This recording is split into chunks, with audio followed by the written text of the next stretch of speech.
All right, so we're looking at the front of the house. The first thing we're going to talk about is the gutters. So your gutters are hung a little bit lower than normal. You can see how the water can get behind the gutter. So right now they're improperly installed. This is the drip edge. We'll need to replace that with the roof, and usually these clips are in the way. So we can have a discussion further on this. Same thing goes for the gutters on the back. But one other thing, you've got a gable vent right here, but you also have soffit intake.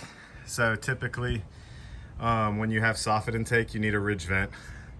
But if you only had a gable vent, then you would not need a ridge vent because they're canceling each other out. And we'll go over this in just a second. But overall, when you get up here, you know, it's definitely getting older, but you do have some torn shingles, some rusted nail heads. Got multiple off the back. See a little tiny repair here. A couple more over here. So anywhere where there's exposed nails is opportunity for water to get in. It's probably where some of our damaged plywood is that we were seeing inside. We're gonna delete this and just open up the peak with ridge vent. Some of your neighbors have the newer style ridge vent, like your one back here. It's a shingle over style. Looking at the top right here.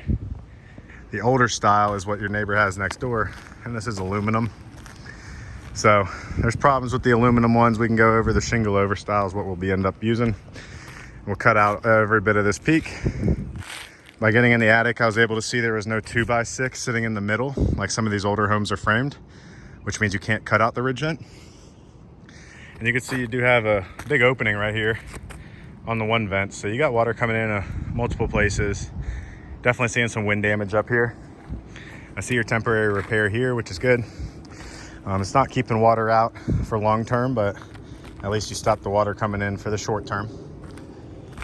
The flat roof is the biggest thing that some people might not have talked to you about. When you redo the shingle roof, you really need to do the flat roof at the same time. When you tie in, it really needs to be done all at once to have a proper install. You can see the big pooling going on, which means, and right here where all the granules are collecting, which means the roof needs a taper system on it. And what I mean by that is we're going to end up pushing water off at a better rate. So what that actually entails is building up this slope.